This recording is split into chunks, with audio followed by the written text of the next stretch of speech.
Saludos amigos y amigas. Mexicanofobia. ¿Por qué México cae tan mal en Latinoamérica? Amigos, el día de hoy vamos a ver este video nuevo y me interesa, realmente interesa, por qué muchos países de América Latina odian a México, especialmente Perú, Ecuador, Argentina. Y vamos a conocer las razones de estas tensiones. Por mi opinión, por mi propia opinión, yo creo que muchos países de América Latina tienen envidia que México es el país poderoso, que México es potencia mundial, que México tiene mucho más dinero que estos países. La mejor economía es potencia de turismo y muchos aspectos más. Por mi opinión es solo por envidia, pero vamos a conocer el análisis en este video. Acompáñame y vamos a comenzar. Y este video uso del canal Edelebat y por favor suscríbete a este canal, el link está en la descripción.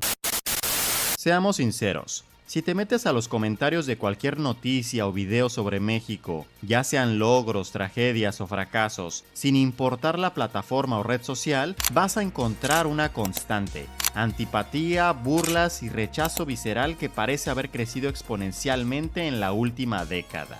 Además, esto lo hacen solo en las redes sociales, porque en la vida real la gente tiene miedo de los mexicanos.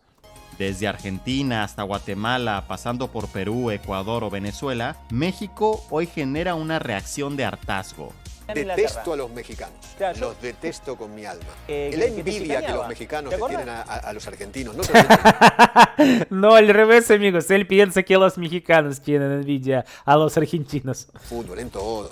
Opiniones y chistes que, más allá del meme de adolescente anónimo, alimentan odios, prejuicios y xenofobias reales en ambas direcciones, pero sobre todo en personas que pasan en promedio una cuarta parte de sus vidas despiertos conectados a internet.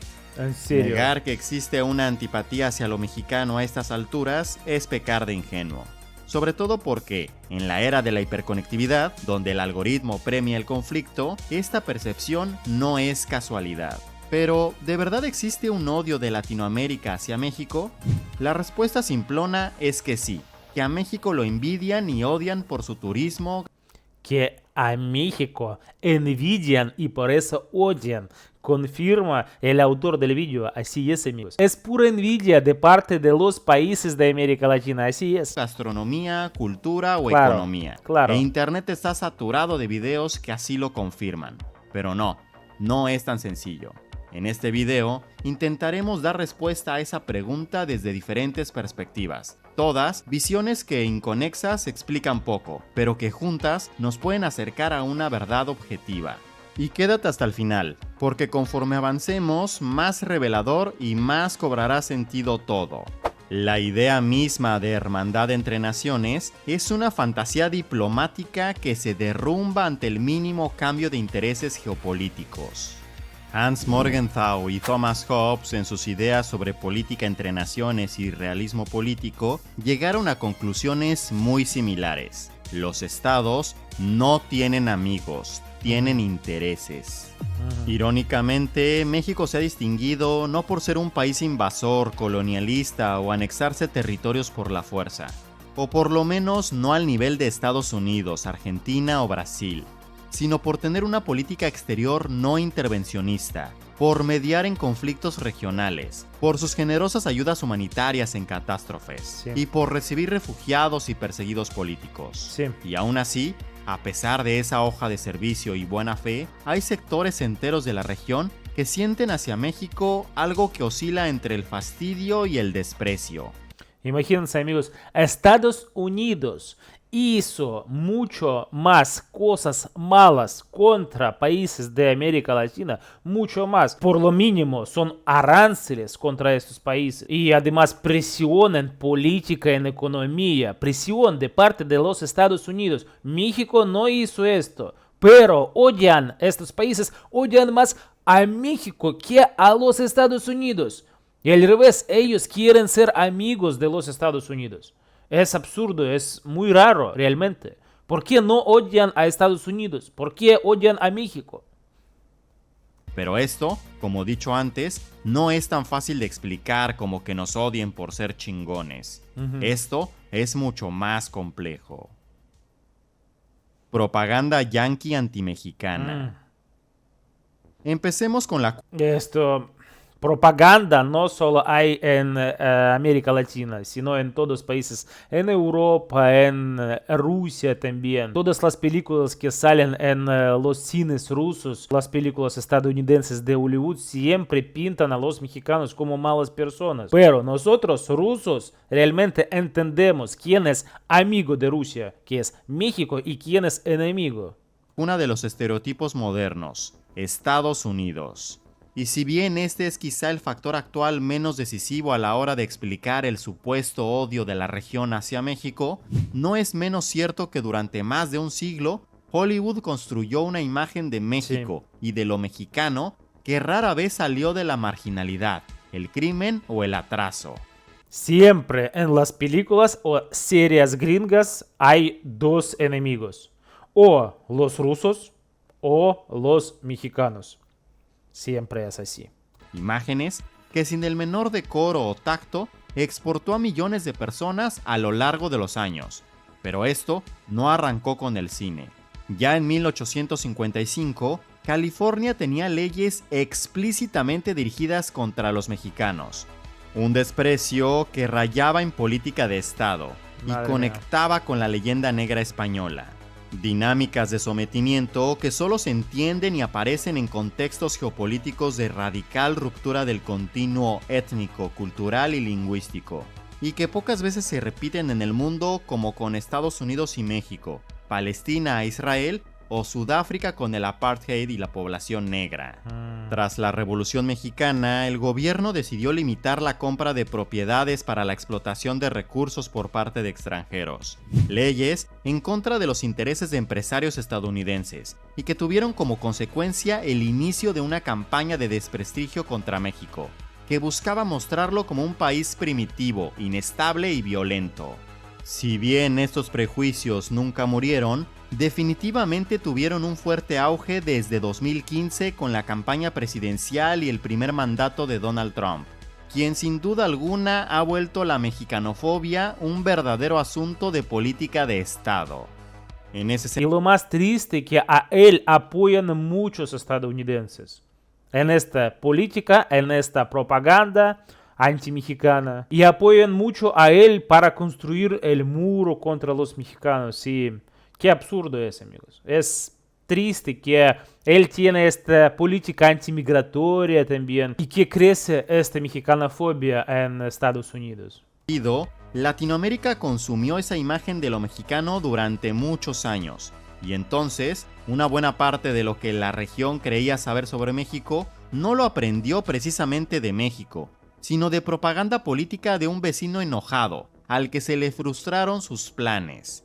Pero no cualquier vecino, sino el país más poderoso del mundo, el creador de narrativas, el mismo que te dice que Rusia, China y los países árabes son los malos, y que Igual propaganda antirrusa. En toda Europa, en Estados Unidos, siempre hay propaganda antirrusa, que Rusia quiere atacar a todos los países del mundo. Así crece esta propaganda dentro de estos países, crece, amigos. Todos los políticos, a través de las noticias, a través de televisión, hacen esta propaganda antirrusa. Igual que los estadounidenses hacen esta propaganda antimexicana. ellos son capaces de salvar al mundo de una invasión alienígena.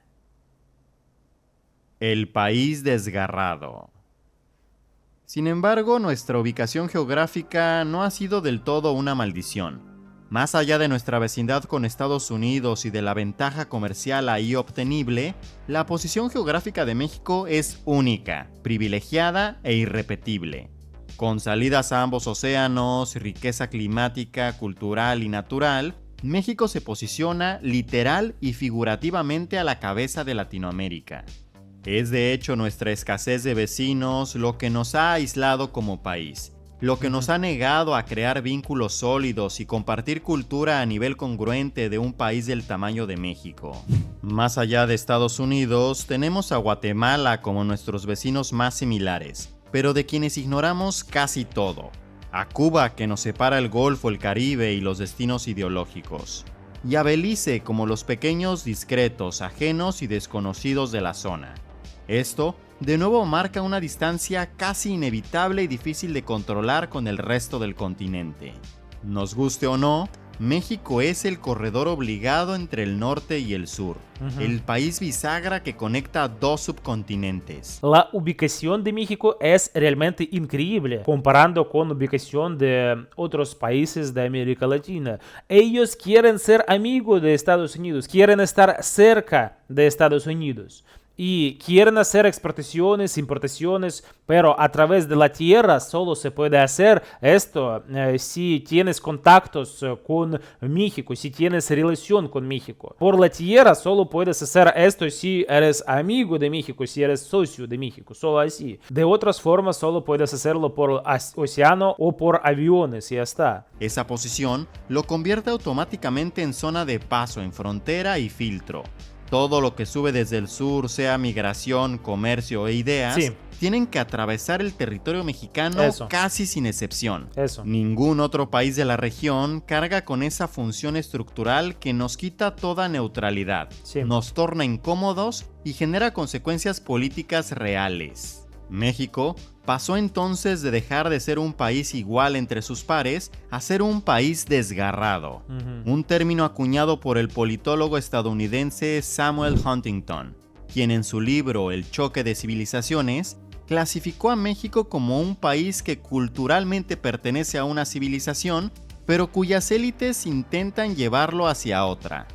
Según Huntington, México es el ejemplo más inmediato de esta categoría junto con Turquía y Rusia. Por un lado, Turquía siendo parte de la civilización islámica, pero no árabe ni tampoco europea, sino túrquica, ha intentado durante casi un siglo integrarse a Europa, mientras que Rusia, tradicionalmente parte de la civilización ortodoxa, ha oscilado históricamente entre la tradición eslava y la modernización occidental impuesta desde Pedro el Grande, ambas naciones quedándose con las ganas. En el caso de México, la fractura es similar. Poseemos una identidad profundamente latinoamericana, forjada en la historia compartida, el idioma y una cosmovisión mestiza. Pero nuestras élites económicas y políticas han decidido, especialmente desde la firma del Tratado de Libre Comercio de 1994, que nuestro destino es el norte. Entonces, al intentar emular el modelo de desarrollo, los valores de consumo y la lógica geopolítica de Estados Unidos, México ha terminado viviendo en un estado de esquizofrenia identitaria, en el que se ha alejado con un cierto desdén del resto de la región.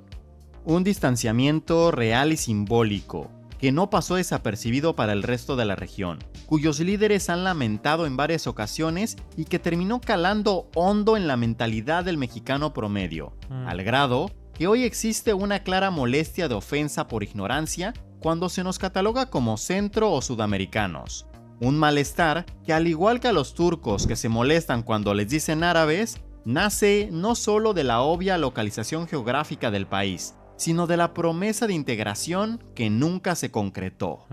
México no es Sudamérica, como dicen y opinan algunas personas. No, México es Norteamérica y siempre fue así. Poder blando, económico e influencia.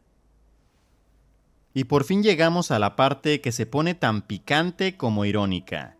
La paradoja del familiar que te niega el abrazo y que tiene mala fama, pero te sigues comiendo su comida, ves su televisión y te da trabajo.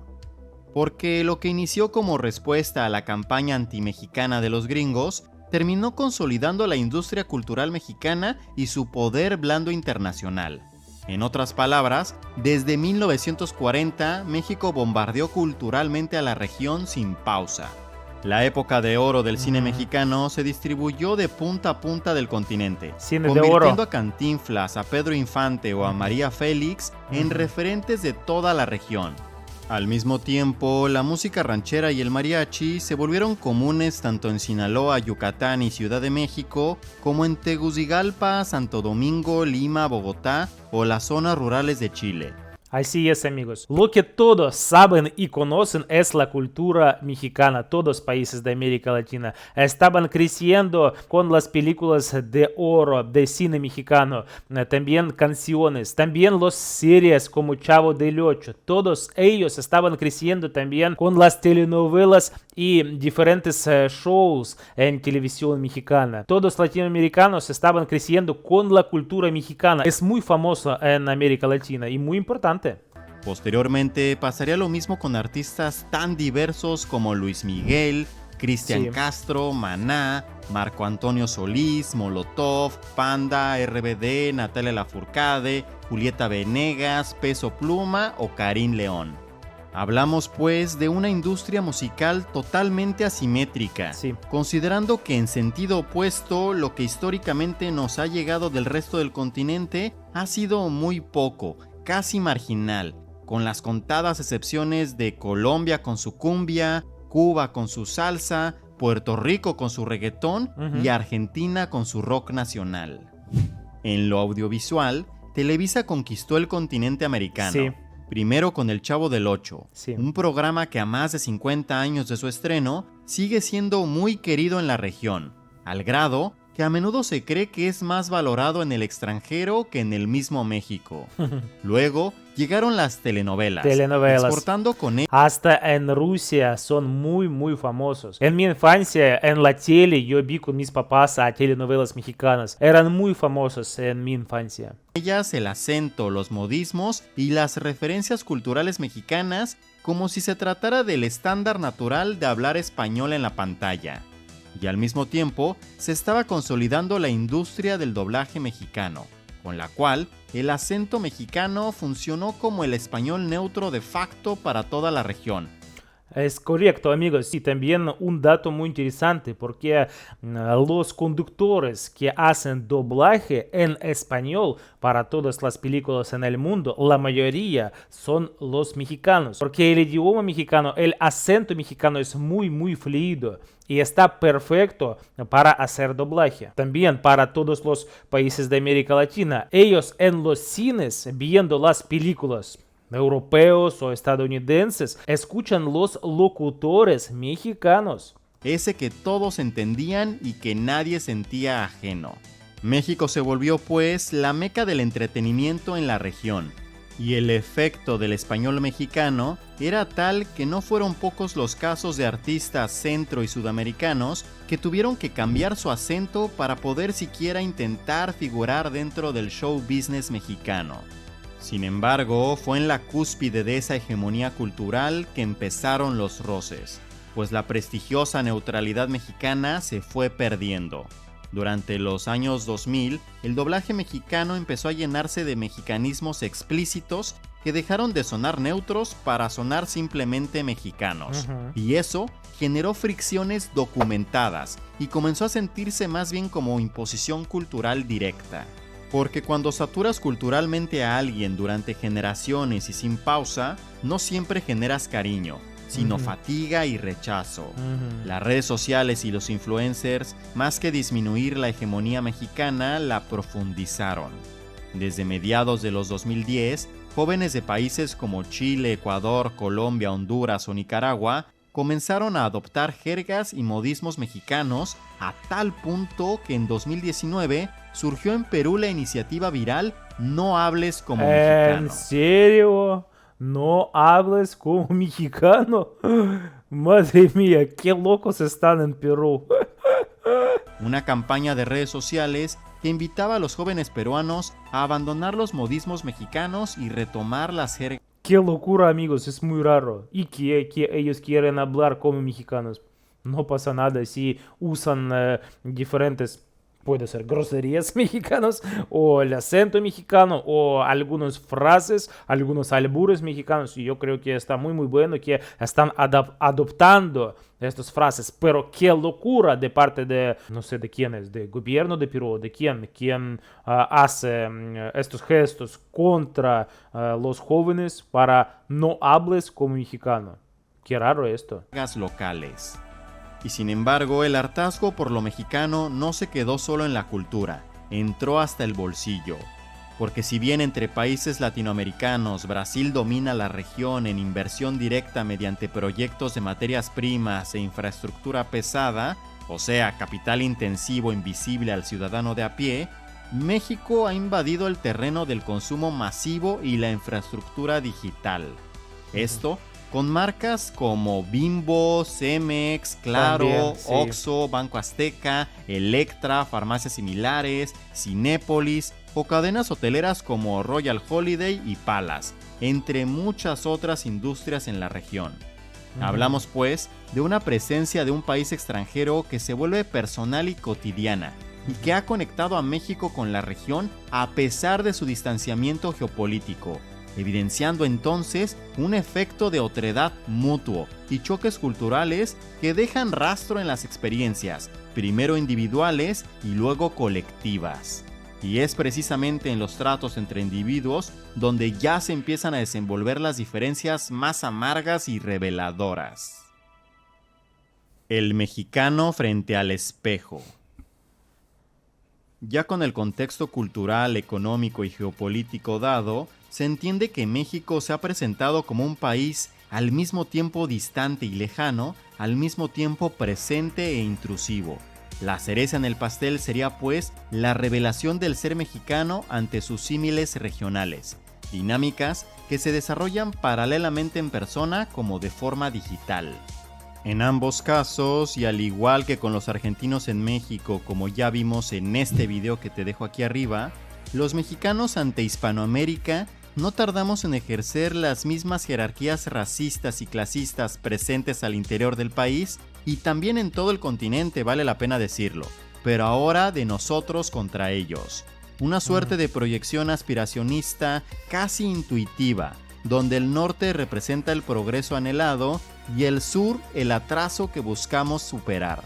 Durante décadas, el mexicano promedio se quedó con la idea de que el Caribe, Centro y Sudamérica eran versiones empobrecidas y atrasadas de México. La dinámica de despreciar al indígena, al moreno y al pobre al interior de México se comenzó a ejercer puertas afuera cuando el mexicano miraba al sur. El mexicano proyectó hacia sus pares hispanos exactamente la misma mirada que reserva para el compatriota de piel oscura, y eso no se olvida fácilmente del otro lado. Desde los agentes migratorios en aeropuertos que maltratan a turistas colombianos, venezolanos o peruanos, hasta el crimen organizado y su amenaza real y directa sobre migrantes que atraviesan el país para llegar a Estados Unidos o establecerse en territorio mexicano, México se ha ganado con hechos la fama de ser un país hostil. La Comisión Nacional de Derechos Humanos ha estimado que alrededor de 20,000 migrantes son secuestrados cada año en territorio mexicano.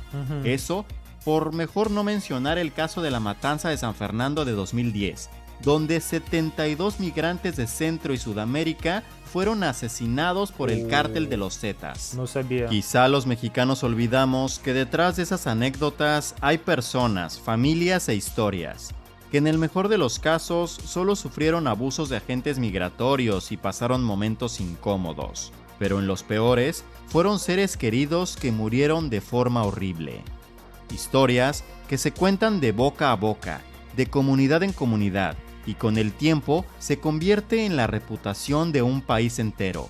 En comunicación, eso se conoce como marketing de boca a boca, o sea, la difusión orgánica o estimulada de una opinión, en este caso, prejuicios sobre un país entero y su población.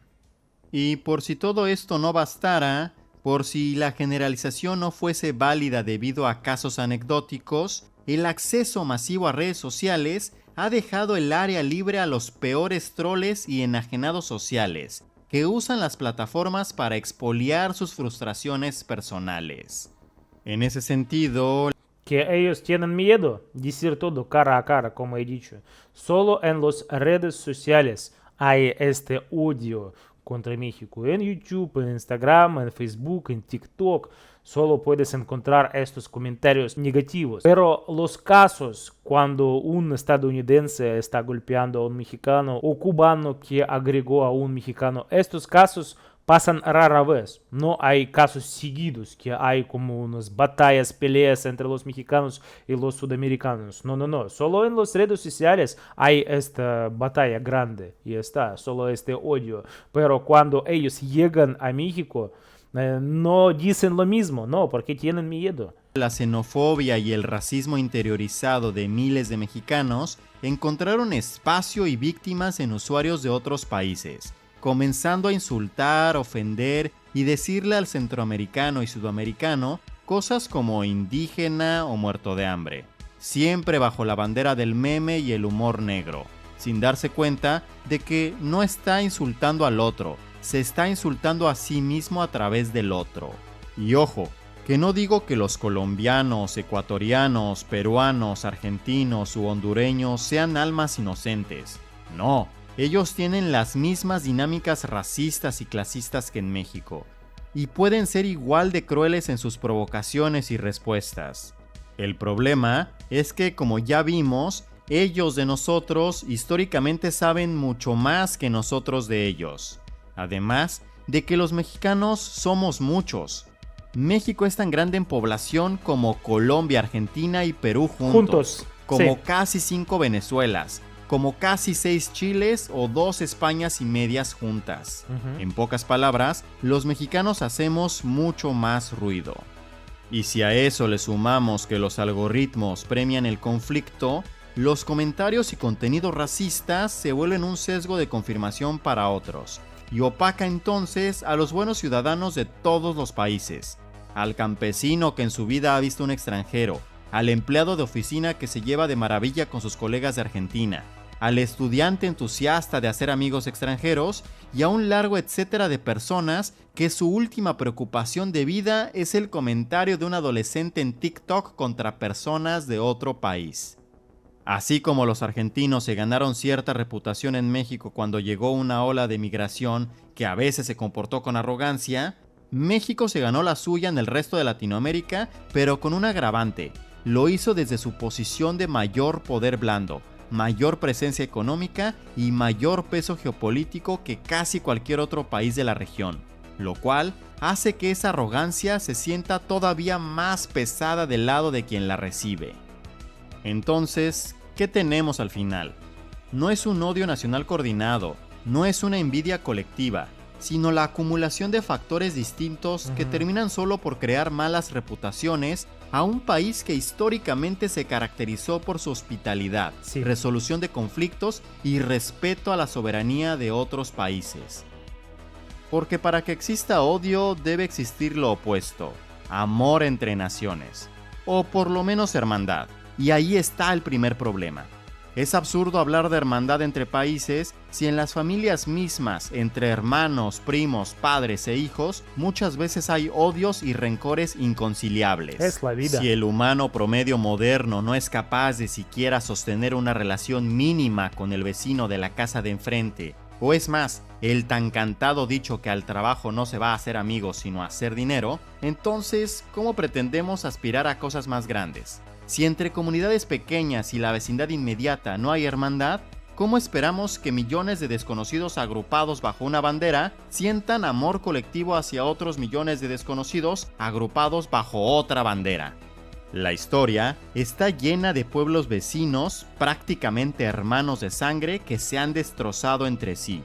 Serbia y Croacia, como Rusia y Ucrania ahora también. China y Japón, las dos Coreas, India y Pakistán, Armenia y Azerbaiyán, y un largo etcétera. Entonces, si entre similares no hubo espacio para el amor, ¿por qué sería distinto en este continente mestizo y multicultural? Y no hay que confundirnos, sí debería de haber amor. La humanidad sí debería de estar hermanada y vivir en comunión, e incluso ni siquiera segmentar las hermandades en regiones, lenguas o genética. Un esquimal, un nigeriano o un irlandés deberían ser tan hermanos entre sí como entre sus vecinos. El problema es que la humanidad no está lista. Si hay algo que admirarle al hispanismo, es precisamente su intento de integración regional y hermanamiento entre naciones que comparten lengua, fe y cultura. Pero de nuevo, la realidad rebasa la ideología. La hermandad entre naciones no existe. ¿Qué hacemos entonces? Bueno, pues si México quiere volver a ser el líder regional indiscutible que alguna vez fue, tiene que empezar por hacer lo que alguna vez hizo bien. Ya no busquemos la hermandad entre naciones, visto lo cursi y utópico que resulta, sino algo más sólido y más nuestro. El respeto, la cordialidad, el sentido común y la madurez frente a nuestros pares latinoamericanos. No sé, amigos, es interesante opinión sobre qué hacer para México, para que todos los países con México va a vivir en paz. Pero estos países siempre van a tener envidia, siempre. Mientras México va a crecer, mientras la potencia va a fortalecer, potencia de México, economía va a crecer también y México va a superar a todos los países. Mientras todo esto va a pasar, todos otros países de América Latina van a tener envidia y por eso va a salir este odio.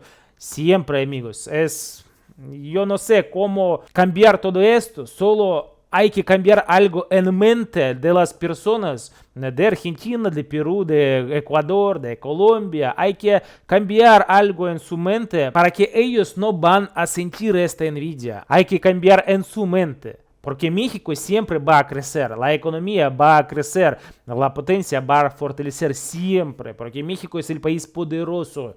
Y siempre, siempre todos estos países van a sentir esta envidia. Toca también mirar con honestidad quiénes han sido los enemigos reales de México y de toda la región, no para buscar venganza ni para rebajarnos a su nivel, sino para aprender de la historia y caminar con más cuidado de aquí en adelante.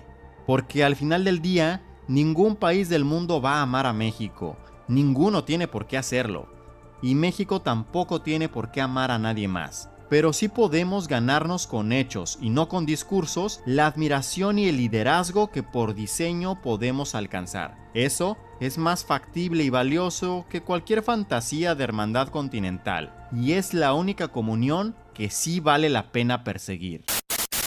Amigos, qué interesante video, muy interesante análisis de Eddie Lebat. Me gustó muchísimo este video. Realmente hay muchos factores por los que los países de Sudamérica, de América Central odian a México. Muchas razones realmente, desde películas estadounidenses, desde que crece esta mexicanofobia, desde que todos los países tienen envidia a México. También cuando hay tensión entre países y cuando los latinoamericanos empiezan a tirar hate contra México. Claro que los mexicanos no van a estar callados, no, mexicanos van a contestar, porque países de América Latina no tienen derecho de tirar hate contra los mexicanos, de estos insultos contra los mexicanos. Y esta tensión yo creo que va a seguir y no sé cómo pararla, no sé. Mientras que México va a ser potencia mundial, potencia global, mientras que México ocupa el lugar dentro de 10 países más poderosos del mundo, esta envidia va a crecer en otros países de América Latina. Porque cuando los argentinos escuchan que el salario promedio es 2 canastas básicas en México, y esto dicen sus periodistas, esto dicen en la prensa argentina. Y cuando argentinos escuchan que el salario mínimo es 1/3 parte de canastas básicas, claro que ellos tienen envidia de México. Y por eso crece este hate en las redes sociales. Además, cuando México está ganando en el mundial, los otros países como Ecuador o Argentina también van a tirar hate contra los mexicanos porque ellos tienen envidia que el mundial pase en México, que México está ganando a todos los equipos en el grupo, hasta el Ecuador también en los 16avos México ha ganado. Claro que después de esto también van a tirar hate. No sé cómo parar esto. Hay que cambiar algo en mente de la gente de América Latina. Amigos, ¿y qué ustedes piensan sobre mexicanofobia en América Latina? También quiero saber sus opiniones abajo de este video. Y muchas gracias por ver mi reacción. Si te gusta, por favor, suscríbete a nuestro canal, dale like, activa el icono de la campanita y nos vemos, amigos.